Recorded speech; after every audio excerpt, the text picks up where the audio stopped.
Film ini berlatar di perbatasan Idaho dan Kanada. Cerita dimulai pada tanggal 31 Oktober 2005. Kita melihat dua anak muda bernama Nate dan Topper. Mereka bersahabat dan sama-sama memiliki hobi menghisap ganja, juga sama-sama putus sekolah. Di siang itu Nate dan Topper akan menghadiri pesta yang diadakan oleh Brendan. Sedikit informasi, dia ini adalah mantan temannya Nate di sekolah dulu, yang cupu dan sering dibully seperti Nate. Tapi karirnya naik setelah sukses menjadi pengedar ganja. Ketika Nate dan Topper sampai dan akan masuk, ia ditahan oleh penjaga pesta. Nate bilang, "Kami adalah teman Brendan." Penjaga itu bertanya langsung pada Brendan dan ternyata Brendan tak menerima kedatangan mereka lalu mengusirnya. Nate hidup dalam keluarga yang serba kekurangan. Dia tinggal bersama ibu dan adiknya. Ibunya bekerja menjadi pelayan restoran. Untuk membantu ekonomi keluarga, Nate bekerja sebagai pengantar pizza. Di hari itu, Nate mengantarkan pesanan pizza. Kebetulan, seorang pengedar ganja yang memesannya. Nate mendapatkan kesempatan bicara dengan dia. Dan juga Nate mencoba ganja yang sedang dihisap oleh pria tersebut. Kata dia, ganja itu harganya $650 yang diimpor dari Kanada langsung. Dari pertemuan Nate dengan pengedar tadi siang, membuatnya terpikirkan untuk menjadi pengedar.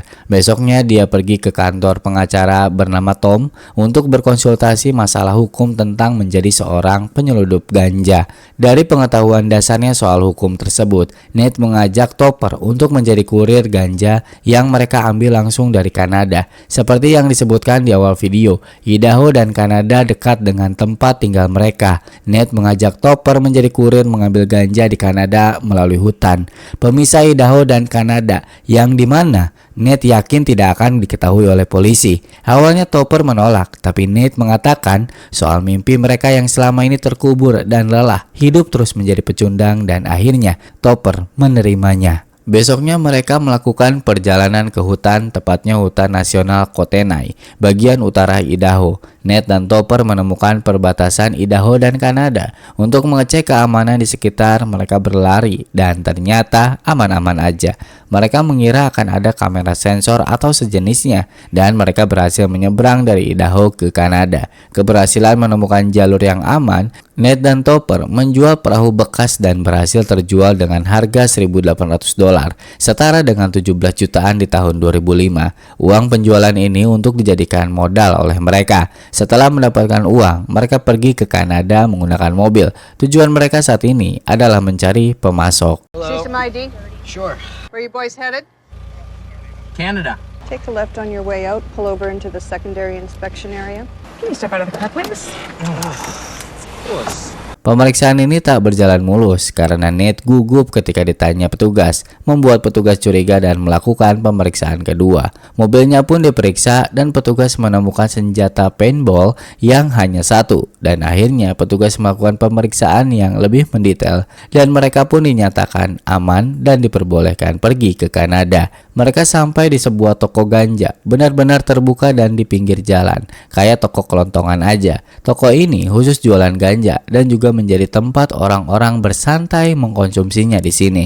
Nate dan Topper bertemu dengan Ted, kasir toko. Banyak jenis ganja di sini, dari yang murah sampai yang mahal, dari yang kualitas biasa saja sampai yang bagus. Dan saat mereka memilih dan akan membeli banyak, toko ini nggak bisa menjual banyak, hanya sedikit untuk dikonsumsi di tempat ini. Lalu seseorang mendekati dan mengatakan, "Kau akan ditangkap dan dipenjara di Federal Amerika tanpa pembebasan bersyarat." Pria ini tahu gerak-gerik Nate dan Topper yang akan menyelundupkan ganja ke Amerika. Lalu mereka pun pergi karena ketakutan dari omongan dia. Tapi ternyata bukan pulang, melainkan pria tersebut mengajak ke rumahnya untuk membeli ganja dari dia aja. Transaksi dibuat seburu-buru mungkin, bahkan Nate dan Topper gak boleh mencoba atau mengecek. Dengan alasan jika dibuka saat ini, polisi Amerika akan melacak mereka. Lalu Nate dan Topper disuruh segera mungkin pergi. Saat mereka sampai di lokasi jalan menuju perbatasan, ternyata ganja itu kualitasnya buruk dan rasanya nggak enak, kata Topper.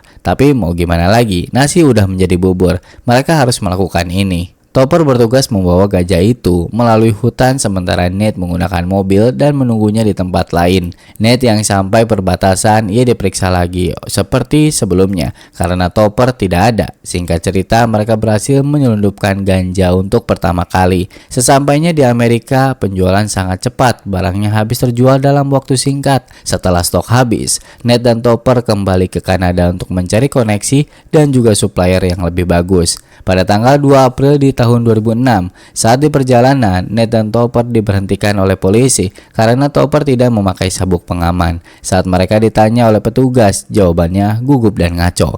Polisi ini mengerti kalau Nate dan Topper mencari ganja.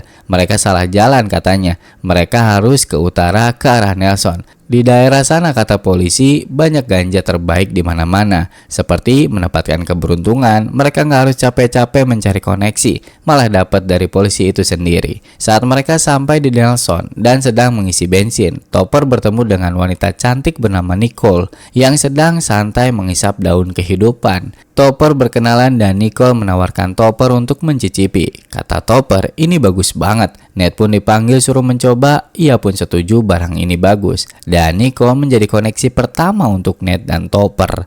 You want to take some home with you? How much you looking for? A lot. Nicole mengajak Nate dan Topper bertemu dengan orang tuanya yang ternyata mereka adalah petani ganja. John, ayah Nicole, ia memiliki sebuah tempat untuk mengembangkan produknya menjadi sangat luar biasa bagus. Dia melakukan penelitian selama bertahun-tahun agar bisa menghasilkan produk yang luar biasa. John mengajak ngobrol Nate dan Topper di jacuzzi sambil bersantai. John adalah tipikal orang yang sangat berhati-hati. Dia memberikan saran dan nasihat soal tim dalam praktik bisnis ini. Biasanya bisnis ini hancur hanya karena orang dalam yang cemburu atau menjadi cepu. Obrolan ini terasa kaku, tapi begitulah John. Nate pun menerima wejangan dari John dan mengatakan permintaannya yaitu sebesar 150 kg. Ya, dia ceplas-ceplos sebenarnya. Uang mereka saja nggak cukup segitu, dan juga John tidak ingin berbisnis dengan janji ada uang, ada barang. Ini menjadi perdebatan oleh Topper dan juga Nate. Ide gila memesan 150 kg berarti butuh uang $640.000. Di tahun segitu sekitar 10 miliar rupiah. Uang segitu banyaknya dari mana? Tapi Nate yakin dia bisa mendapatkan uang tersebut hanya butuh 1 minggu. Boys, why don't you stay over? You're in no condition to drive.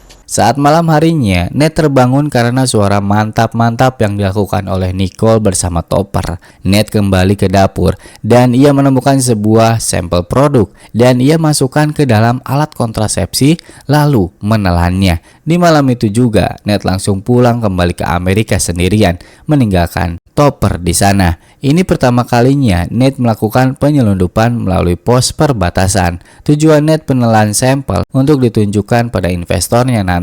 Belum tahu siapa, tapi dia yakin pasti ada yang mau. Yap, ternyata Nate yakin itu karena dia tahu seseorang yang bekerja sama dengan Brendan. Dia adalah Barry, seorang penyelundup handal, tak pernah ditangkap, melakukan pencucian uang dan segala jenis kejahatan bawah tanah dia lakukan. Nate mengajukan proposal bisnis kepadanya, tapi tidak malam ini juga mereka membicarakan semua itu, karena 3 hari kemudian mereka bertemu lagi di sebuah parkiran.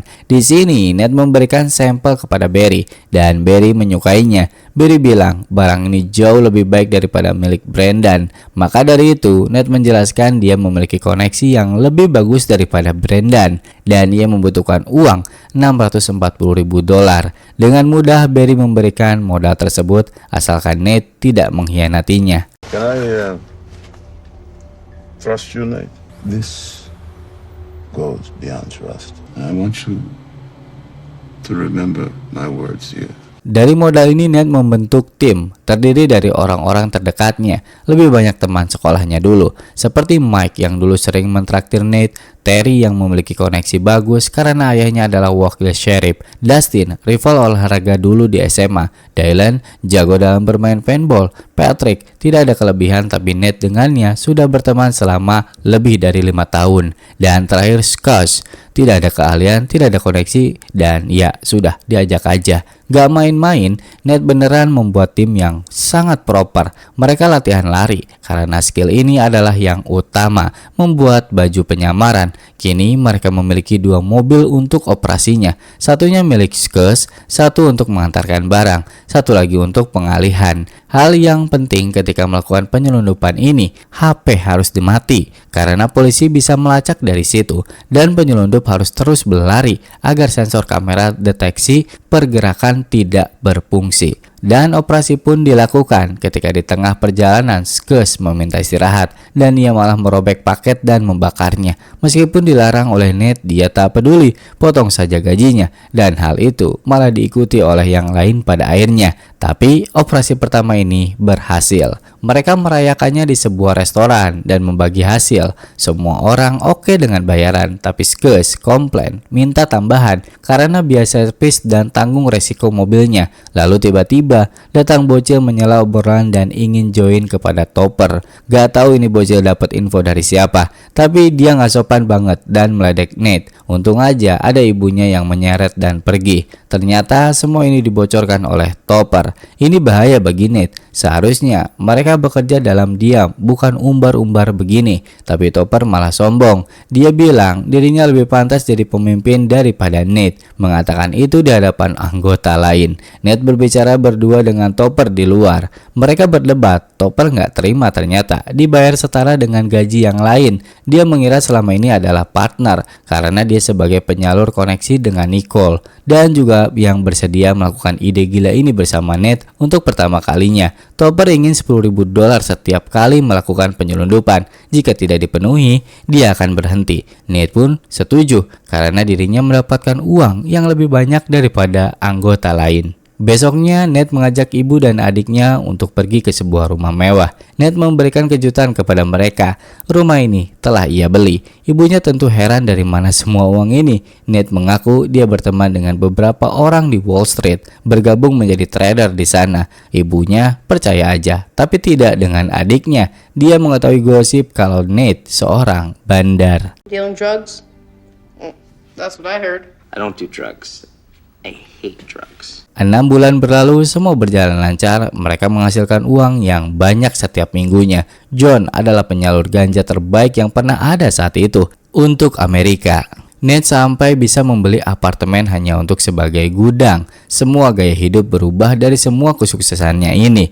Berpesta setiap hari dan hingga akhirnya mereka mendapatkan masalah besar. Saat di malam ketika mereka melakukan penyelundupan, di tengah hutan mereka bertemu dengan pesaingnya yaitu tim Brendan. Mereka lebih proper dalam perihal senjata. Topper ditodong oleh pistol dan orang itu meminta barang-barang milik Nate. Tapi Topper melawannya dan berhasil kabur. Di malam itu semua tim Nate berkumpul di rumahnya Nate. Dan Topper di hadapan Nate mengatakan ingin menaikkan gaji 3 kali lipat dari pelarian barusan. Karena tadi taruhannya adalah nyawa. Awalnya Nate menolak, tapi dia kalah jumlah dan terus ditekan oleh yang lain. Dan akhirnya ia setuju akan membayar 3 kali lipat untuk kejadian tadi. Pada tanggal 7 Juni 2006, tepat di hari ulang tahun Nate, timnya serta teman-temannya yang lain dan banyak perempuan berkumpul dengan telanjang dada merayakan ulang tahun Nate di rumah barunya. Sementara itu Brendan dari kejauhan melihat pesta itu, iri dan menembak ke arah kerumunan. Untung aja tembakan itu tidak mengenai siapapun. Hingga akhirnya dia mengamuk menembak ke langit tepat di belakang rumah Nate. Nate yang mendengar itu langsung membawa pistolnya dan membalas adu tembak pun terjadi. Dan semuanya masih selamat kok. Dari kejadian itu, Brendan menyewa pembunuh bayaran untuk menghabisi Nate. Dan celakanya pada tanggal 17 Juni 2006, Nate meninggalkan rumahnya dan ditinggali oleh Skes dan pacarnya. Sedangkan Nate dengan keluarganya pergi menginap di rumah Barry. Skes pun digerebek oleh pembunuh bayaran dan dipaksa oleh mereka untuk menunjukkan uang ataupun barang milik Nate. Karena diancam mau gak mau, Skes bersama pacarnya pun dibawa oleh mereka menuju tempat penyimpanan Nate. Skes menunjukkan rumah Nate yang lain. Ketika salah satu dari pembunuh itu keluar dan mengecek rumah tersebut, ternyata Skes salah memberikan alamat rumah. Pemilik rumah itu keluar dan menembak. Malam ini kacau bagi mereka dan akhirnya Skes dan pacarnya pun ditinggalkan di tengah jalan. Pembunuh bayaran itu laporan kepada Brendan, tapi dia malah songong pada mereka dan tidak mau tahu harus selesai segera. Sementara itu, Nate bersama tim Skuzz lagi cerita kejadian semalam. Nate menanggapi cerita ini malah marah kepada Skuzz karena dia menganggap Skuzz pengkhianat, memberitahu alamat rumah Nate yang lain. Topper memisahkan keributan ini dan menyemangati tim untuk bangkit kembali dan balik menyerang Brendan. Pada tanggal 15 Juni 2006, Brendan bersama pembunuh bayaran pergi ke hutan untuk mencari tempat pembuangan mayat jika mereka berhasil membunuh Nate. Selama perjalanan ini, Brendan terus ngoceh dan menyalahkan mereka. Pokoknya rese lah. Dan sampai akhirnya mereka sampai di suatu tempat yang ditunjukkan oleh Brendan yang cocok untuk membuang mayat. Dan ternyata pembunuh bayaran itu malah mengakhiri hidupnya Brendan di sini karena kesal akibat kelakuannya. Mungkin aja. Berita kehilangan Brendan sudah menyebar. Polisi telah melakukan pencarian. Sementara itu, tim Nate yang lagi melakukan penyelundupan tiba-tiba di tengah jalan. Anak baru bernama Daniel izin pengen BAB. Padahal yang ia lakukan adalah menyimpan bagian barang. Lalu setelah semua selesai, Daniel kembali mengambil barang tersebut dan ketika di tengah-tengah perjalanannya, ia diberhentikan oleh polisi. Tidak tahu ditangkap atau tidak karena scene berpindah di tanggal 25 Juli 2006.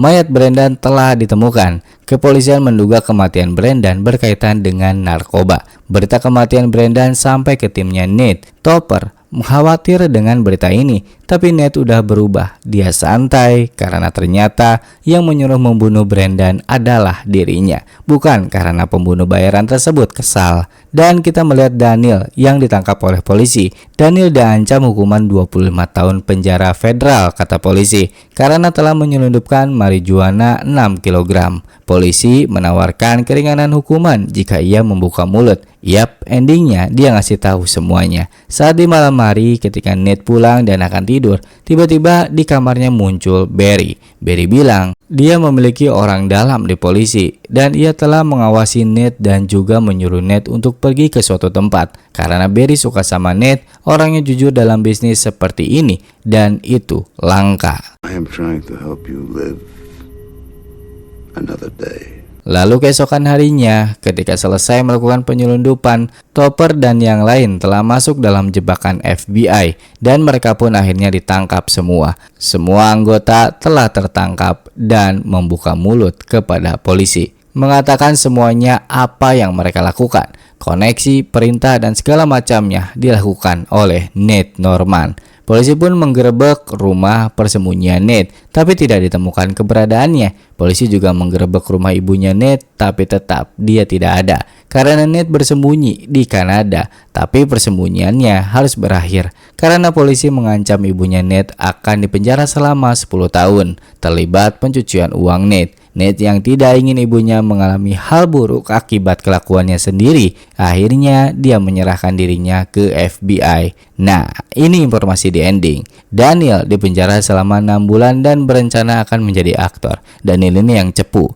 Skuzz dipenjara 30 bulan. Kini dia sukses menjadi pengusaha impor-ekspor. Mike dipenjara dan dibebaskan di Januari 2008. Dustin dipenjara selama 26 bulan. Terry dibebaskan lebih awal karena bersaksi kasus pembunuhan teman selnya. Patrick dipenjara selama 25 bulan, tapi dia kembali dipenjara setelah itu karena positif tes urin. Dylan dipenjara selama 20 bulan. Setelah itu dia menikah dan menjadi tukang gigi. Sementara itu John, setelah berhasil lolos berkali-kali, dia memutuskan untuk pensiun di dunia perganjaan dan membangun brand anggurnya sendiri. Dan sedangkan istrinya, yaitu LK, ditangkap karena menjual ganja di Idaho. Ibunya Nate tidak pernah mendapatkan tuduhan hukuman apapun dan si pembunuh bayaran menjalani hukuman 8 tahun penjara. Barry Lander masih bebas melalang buana. Lalu Topper dihukum 20 tahun di penjara. Dan Nate Norman dihukum 12 tahun penjara. Polisi menawarkan pengurangan hukuman jika ia memberikan informasi sumber keuangan, tapi Nate menolak. Film pun tamat.